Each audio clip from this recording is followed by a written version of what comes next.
Hello, everyone. Welcome to Building a Better Life with Christ. I try to make every message relatable to everyone on some level, no matter the topic. While today's message is no different, you actually have to be mindful of your surroundings, the actions and reasons of where you are, and don't focus on yourself. I was put in situations not everyone gets to experience, and on a fairly regular basis, due to my job. But you will find you most likely have at least shared experiences like this at some level, at some point in your life. Beyond the Marines, from which I love, there was a job I had that was one I loved, like the Marines, and consider it a privilege to have been a part of it, along with my coworkers and the many family members I worked with. It was hospice. Just a little history as to how I ended up in this job. I was bouncing from factory to factory, and my wife saw an ad needing help at the local nursing home. Marines don't work in nursing homes. That was my first thought. I don't know what they do now, but back then it was just a 2-week class. 1 week in the actual classroom doing paperwork and learning, and another week on the floor, showing what you learned. After the 2 weeks, they decided if you were good enough to hire or not, and then they sent you to get state certified. I worked in 2 nursing homes before I got hired by the local hospital, only for a short time, then requested to transfer to the hospital's home care and hospice department.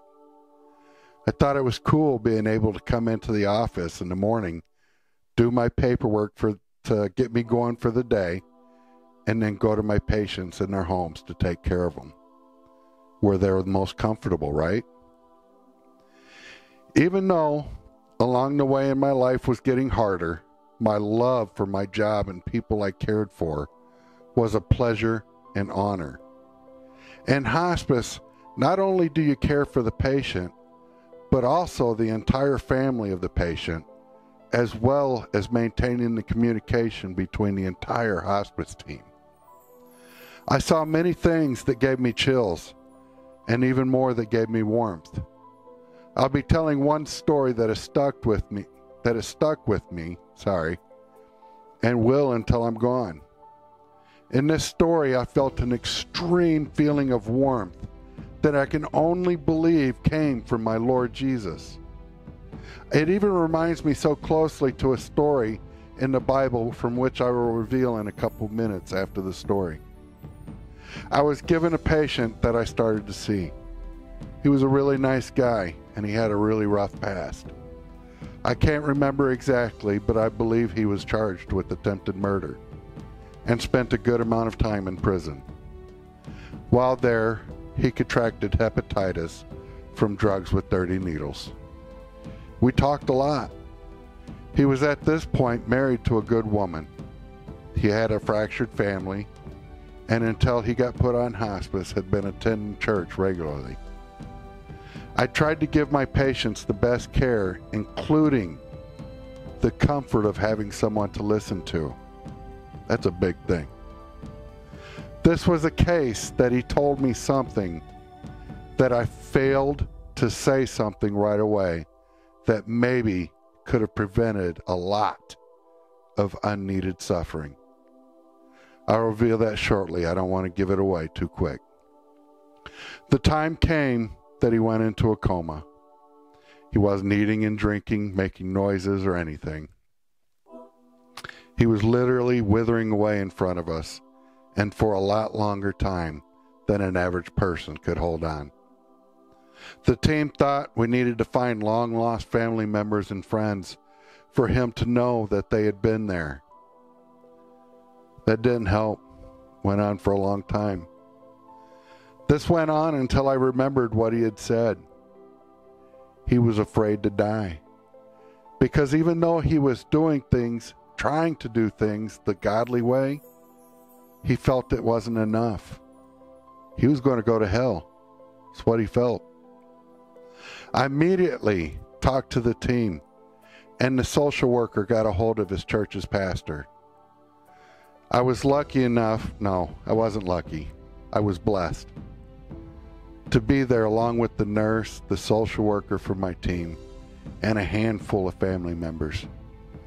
We pulled the bed from the wall and circled around the bed holding hands. As the pastor prayed, he let the patient know that he had been forgiven. He was free to leave the suffering behind. And I'm not kidding. No more than a minute later, after suffering for so long, we were still holding hands, and all of us looked at each other asking if each of us felt as though something was in the circle. Everything felt light and happy, as though he was sharing what he was feeling before he left. Yes, I believe his soul was leaving, and he was happy to be sharing it with us. For those of you that don't believe you could have done bad things in your life and be forgiven before death, this memory reminds me of the story of Jesus with the two criminals crucified next to him. In Luke 23:38 through 43, it reads, "There was a written notice above him, which read, 'This is the King of the Jews.'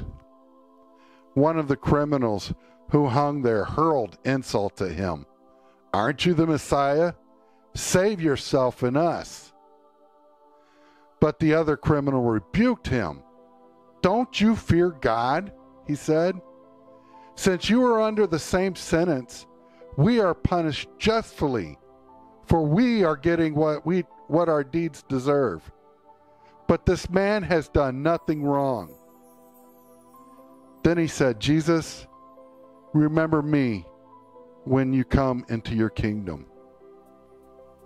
Jesus answered him, 'Truly I tell you, today you will be with me in paradise.' The first criminal didn't believe. I could see a smug face mocking what Jesus stood for and preached. Whereas the second knew Jesus was innocent, and I believe he must have had some understanding and believed Jesus was the Son of God. Jesus knows what's in your heart throughout your life, even to just before death. I truly believe I will see that thief on the cross that believed, and I will also see my patient we prayed for on his deathbed that day. In all you do, look past your own self, and you will see the wondrous gifts and miracles around you. Just some. People finally receiving recovery, a new life. New people coming to church and beginning to understand what and who God really is in their life. And even people who have belonged to the church and believed in God only recently truly understanding what that really means. These are just a few things to look at around you that you can begin to truly see what God does in everyone's lives. As I finish this message, I most likely will not have a message for the next 2 weeks. I'll be traveling to Michigan for my brother's memorial to see family, and then I'll be stopping in Kentucky on the way home for a couple of days to see my grandma. She's probably going to tell me I'm fat again. But you never know. I will be taking my camera and laptop just in case something hits me to do. Please don't forget, visit and join the public Facebook page, Building a Better Life with Christ. Everyone is welcome. If you have prayer requests or praise reports, please message my wife or I so that we can give the attention needed and also give them to our prayer warriors. And again, I ask you, please like, share, and subscribe to the YouTube page. I hope to see you the next message. And until then, stay strong, Stand firm, stay the path, and most of all, stay faithful. I love y'all. I thank you so much for sharing your time with me. And God bless.